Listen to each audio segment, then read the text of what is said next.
சுவிக்ஷா TV நேயர்களுக்கு என்னுடைய வணக்கங்களும் வாழ்த்துக்களும். நம்ம தொடர்ந்து ஜோதிட பதிவில் பல்வேறு விதமான பதிவுகளில் நீங்கள் ஆர்வத்தோடு பங்கெடுப்பது மகிழ்ச்சி அளிக்கிறது. இந்த பதிவு மகிழ்வித்து மகிழக்கூடிய மகர லக்ன நண்பர்களுக்கு கேதுவனுடைய சஞ்சாரத்தை பற்றிய பதிவு. கேது ஏற்கனவே பயிற்சியாகி 9ல் இருக்காரு சார் அப்படின்னா, இப்போ மார்ச் 6ஆம் தேதி நட்சத்திரம் மாறுகிறார். சார மாற்றம், சந்திரன் சாரத்தில் கேது செல்லுகிறார். அதற்காகத்தான் இந்த பதிவு. நவம்பர் 13 வரைக்கும் இந்த கேது அந்த நட்சத்திரத்தில் பயணிக்கிறார். நம்முடைய மகர லக்னத்துல தான் திருவோணம் நட்சத்திரம் இருக்கிறது. என்னுடையது எல்லாமே லக்ன பதிவு தான். அதனால உங்களுடைய லக்னத்தை பேஸ் பண்ணி உங்களுடைய பதிவுகளை பாருங்க. இந்த மகர லக்னத்துல தான் சந்திரன் என்கின்ற திருவோணம் இருக்கு. 5ஆம் இடமான ரிஷபத்துல தான் ரோஹிணி என்கின்ற சந்திரனாக இருக்கிறது. அதே மாதிரி 9ஆம் இடத்துல கன்னி ராசியில அஸ்தம் என்கின்ற சந்திரனாக இருக்கு. இந்த 3 நட்சத்திரத்துக்கும் ஒரு கூட்டுத்தன்மையான பொதுப்பலன் உண்டு. இதுல 3மே சேர்ந்து இயங்கக்கூடிய ஒரு அமைப்பு. இப்ப இதுல அஸ்த நட்சத்திரத்துல கேது போய்கிட்டு இருக்க, அது நமக்கு 9ஆம் இடம். இப்ப இந்த 1ஆம் இடம், 5ஆம் இடம், 9ஆம் இடம் லக்னத்திற்கு சுபத்துவம் மிகுந்த ஸ்தானங்கள். எதுக்கு சுபத்துவம் அப்படின்னா, ஒரு ஆரோக்கியத்துக்கும் அருளுக்கும் நம்முடைய உறவுகளுடைய மேன்மைகளுக்கும் சுபத்துவம்.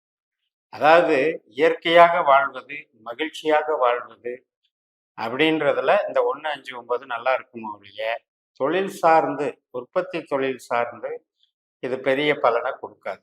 அதில் நாம கவனமாக இருக்கணும். இப்ப சந்திரன் நட்சத்திரத்துல போறாருன்னு பார்த்தோம். கேதுனுடைய பொட்டன்ஷியல் நமக்கு யாருன்னு பார்க்கணும் இல்லையா?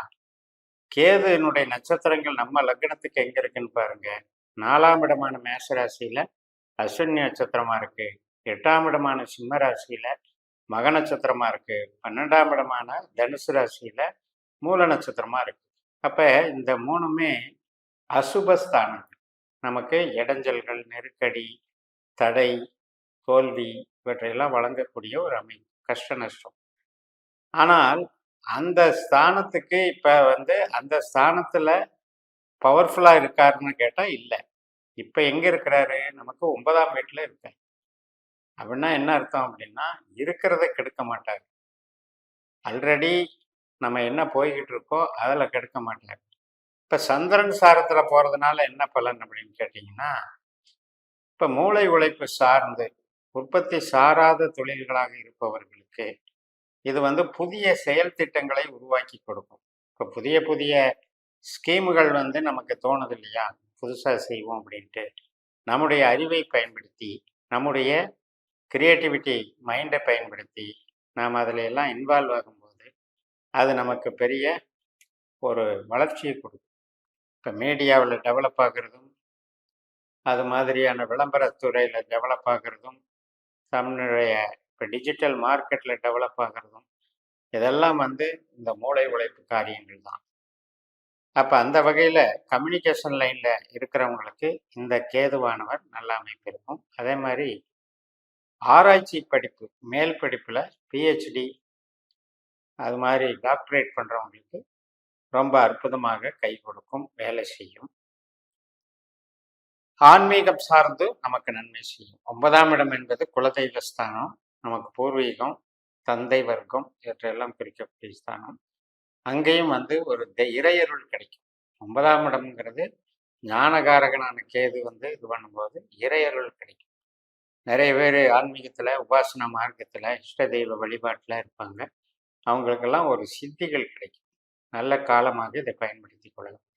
எப்பவுமே கேது ஞானகாரகன் என்கின்றபடினால அகம் சார்ந்து நன்மைகளை அள்ளி தருவார். புறம் சார்ந்து கொஞ்சம் கொஞ்சமாக தான் கொடுப்பார், பெருசாக கொடுத்துட மாட்டார். புறம் சார்ந்துன்னா பொருள் சார்ந்து.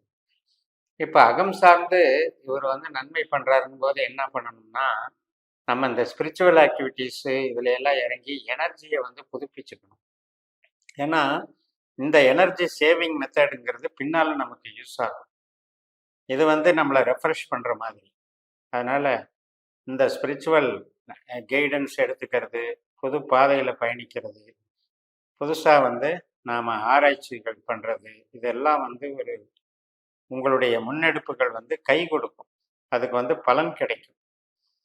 அதே மாதிரி இப்போ பூர்வீகம் சார்ந்து நீங்கள் முடிவெடுக்கிறது, அதில் இருந்து செட்டில் ஆகி நம்ம பூர்வீகத்தை டெவலப் பண்ணணும்னு நினைக்கிறது, இந்த மாதிரி விஷயங்களுக்கு சப்போர்ட் பண்ணும்.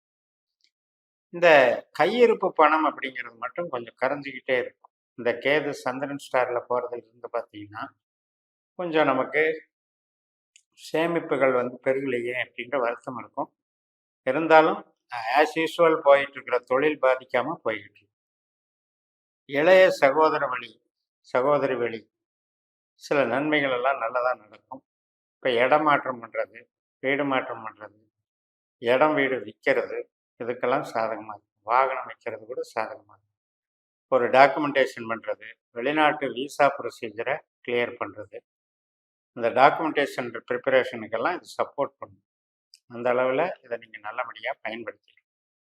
இப்போ ஒரு வீடு கட்டிகிட்டு இருக்கோம் அப்படின்னா அதுக்கு கொஞ்சம் உதவிகள் கிடைக்கும்னா அது கொஞ்சம் சிரமப்படுத்தி ஒரு பக்கம் போய் உதவிகள் கேட்டு அதை ரெடி பண்ணி கொடுக்கும்.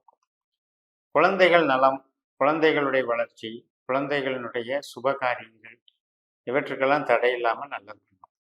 இது சிறப்பாக இருக்கும்.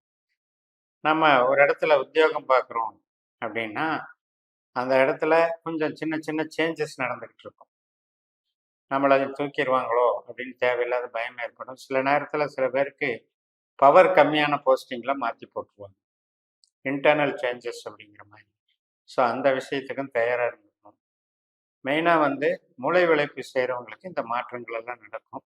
உற்பத்தி சார்ந்த துறையில் இருக்கிறவங்க ஒரு வேலை மாற்றத்துக்கும் அல்லது வேலையை விட்டுட்டு இன்னொரு வேலையை பிடிக்கலான்னு நினைக்கிறதுக்கும் செட் ஆகாது. அதனால் அதை அவாய்டு பண்ணிடணும். அந்த மாதிரி காரியத்தில் இடங்கக்கூடாது. அதுபோக நமக்கு கணவன் மனைவி உறவு பலப்படும், அந்யோன்யம் நல்லா இருக்கும். எது எப்படி இருந்தால் கூட நம்மளுடைய ஜனன ஜாதகத்தில் கேதுவோ சந்திரனோ 8ஆம் பாவ 12ஆம் பாவ தொடர்பு இல்லாமல் இருக்கும். ஏன்னா நம்மளுடைய ஜனன ஜாதகம் என்பது 12 பாவ அதிகாரிகளை கண்டுபிடிக்கக்கூடிய நட்சத்திர சூத்திர முறையில் கால்குலேஷன் பண்ணிட்டீங்கன்னா 8ஆம் பாவ 12ஆம் பாவம் எந்த கிரகம் வருதோ அந்த கிரகம் நமக்கு தீமை செய்யுங்கிறது ஒரு கணக்கு. அப்படி வந்துட்டு இந்த கேது அந்த 8 12 அமைஞ்சிட்டா நமக்கு அது சிரமம். இப்போ நாம் சொல்கிற நல்ல பலன்கள் எல்லாம் அது நெகட்டிவாக நடக்கும். இதை நம்ம ஜனன ஜாதக ஆய்வு செய்து நீங்கள் இந்த கோச்சாரத்தை எல்லாம் அடாப்ட் பண்ண பழகணும். இது நம்ம ஜென்ரலாக ஆல் ஏஜஸ் குரூப்புக்கு பொதுவாக சொல்லக்கூடிய விஷயங்கள். எல்லாமே ஜோதிடம் கொஞ்சம் கொஞ்சம் டீப்பாக உள்ளே போக போகத்தான் அதனுடைய சுவாரஸ்யமும் அதனுடைய வேறுபாடுகளும். பல்லாயிரக்கணக்கான தொழில்கள் இருக்கிறது, பல்லாயிரக்கணக்கான வழிகள் இருக்கிறது, பல்லாயிரக்கணக்கான படிப்புகள் இருக்கிறது. இத்தனைக்கும் ஒரு 7 கிரகம் 9 கிரகம் இதை வச்சு தான் நம்ம கணக்குகள் பார்த்துட்டு இருக்கோம். அதில் நம்மளுடைய இந்த மெத்தடில் துல்லியமாக கணிச்சு உங்களுக்கு எந்த அதிகாரி எந்த பாவத்தை இயக்குறார் அப்படிங்கிறத டெஃபினட்டாக பார்க்குற முறை தான் இந்த நம்ம சிஸ்டம். அதில் பார்த்துக்கிட்டு நீங்கள் பயன்படுத்தினீங்கன்னா டெவலப்மெண்ட்ஸ் நல்லாயிருக்கும். உற்பத்தி சார்ந்த தொழிலில் இருக்கிறவங்க கண்டிப்பாக உற்பத்தி சார்ந்த விஷயத்துக்கு கொஞ்சம் ஓய்வு கொடுங்க. இந்த காலகட்டத்தில் தேவைப்பட்டால் டிமாண்டுக்கு தகுந்த மாதிரி மட்டும் உற்பத்தி செய்து கொள்ளலாம் என்று கூறி நிறைவு செய்கிறேன். இந்த சேனலை சப்ஸ்கிரைப் பண்ணி ஷேர் பண்ணுங்கள். உங்கள் தனிப்பட்ட ஜாதக பலாபலன்களை என்னுடைய வாட்ஸ்அப் நம்பரில் தொடர்பு கொண்டு பலன் பெறுங்கள். உங்களிடமிருந்து விடைபெறுகிறேன். உங்கள் ஜெயம்எஸ். நன்றி, வணக்கம்.